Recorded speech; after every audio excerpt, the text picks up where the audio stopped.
we're bringing back the turbocharged Jerry Fire spam, and this time we're going to be optimizing stuff up and doing a pretty good run here on Workshop. So basically, as mentioned before, the plan was, if you didn't see the video where I originally tried this out for the first time, I needed like a more concrete base in the mid game. So the plan is to get something like a Bloon solver, which will be able to kind of beat the mid game, push me into the 80s, while I can just have the turbocharges do like the rest of the single target damage in the 80s, just push by that barely, and then after that I'll be able to go full force with the turbocharges and Jerry Fire in the late game in the 90s while not really having to spend much. And they're going to be doing more single target damage. As I mentioned, I'm going to be going 042s, and sometimes they'll even be set on strong doing single target damage, while the Bloon solver will be able to clean up the Moabs and ceramics. Sounds like a great strategy, absolutely no flaws whatsoever, really, which is awesome. There's not many things that I can come up with that have zero flaws at all.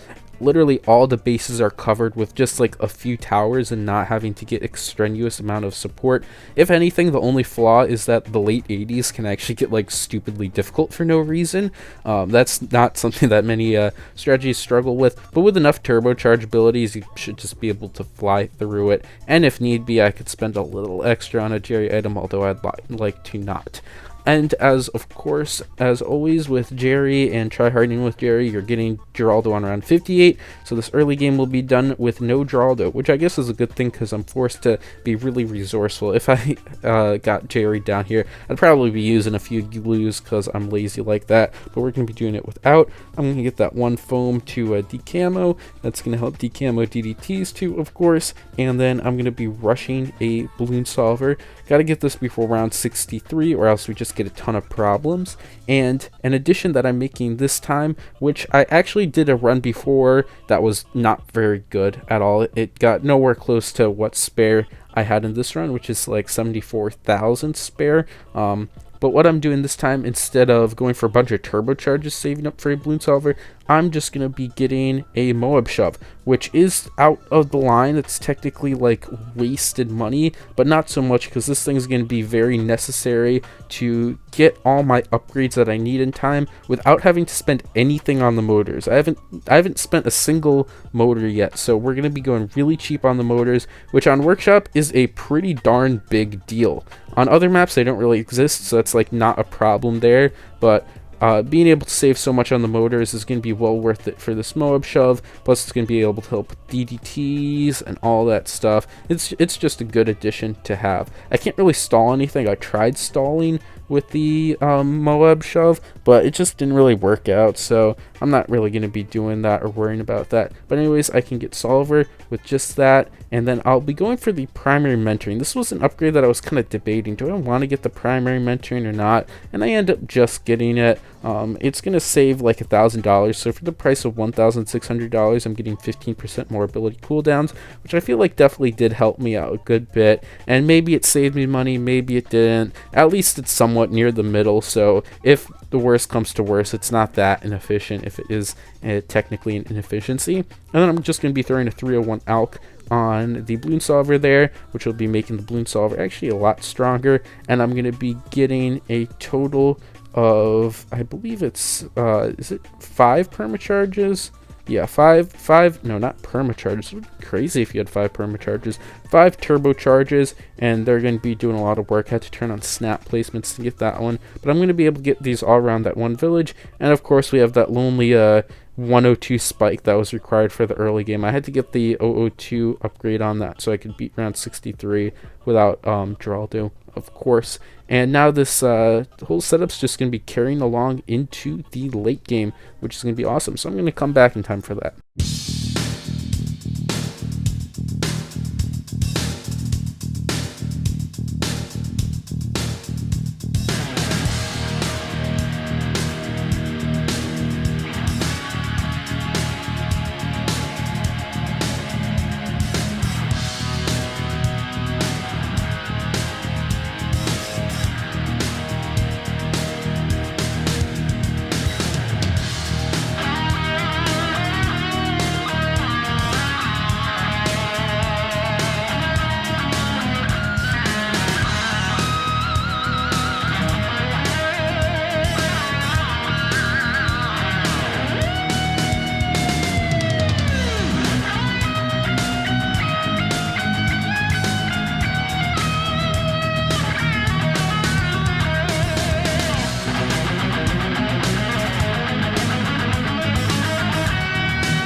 So coming into the 90s, of course, we waited for 91 to place all of the fires, so we'll have them up for all of the time. And now I'm just going to be using a bunch of our abilities. If need be, I'll use the motors. I've been trying to avoid them, but I can put out a few of them. They're really cheap, which is nice. Round 95 I actually thought was going to be kind of difficult. That was super easy. Everything just got completely shredded, specifically considering that I wanted to carry some abilities over for round 96, so I couldn't just spam all of the abilities per se. But these boomerangs definitely really do a lot of work, and now I can also feel free to use some genies and stuff like that. I'm using this genie on round 96 because it will save a motor, but it's also going to help a lot on round 97 because this setup just doesn't really do much. Like, I could beat round 97, but I'd have to spend all of my turbocharges, and I want them up for 98.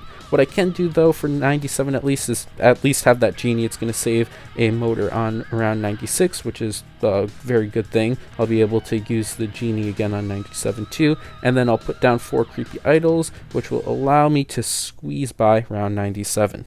Just based on how this setup is really built up, 97 kind of can be annoying if I'm trying to greed out so much with the Geraldo shop. So just that, and then we'll use all that stuff. Unfortunately, I had to bring in a slowdown there too, but it was pretty cheap, and it's also going to be up for part of 98, so it wasn't that bad of a deal. I use all those spikes for around 98, then for $600 I buy the restock, put down 4 more creepy idols, and this is what I wanted in that last run on quad. I wanted 4 creepy idols against round 98 because they just make stuff go nowhere. It is so awesome.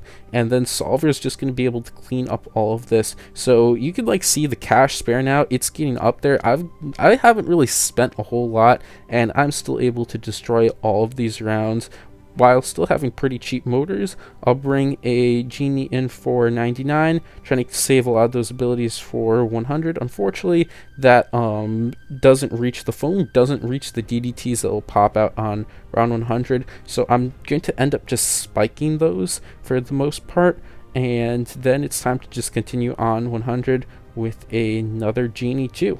So 100, lastly, I do have a lot of options for this. I was playing around, and I ended up like accidentally kind of winning. I think I could have gotten away with using 1 less motor here, but that's alright. It was still pretty good, and definitely a very good run. I feel like I could have maybe saved out on that slowdown, still considering I have a ton of spikes at the end. But yeah, 74k, maybe 75, maybe 76k if I played some cards a little bit better, but that was a really cool run.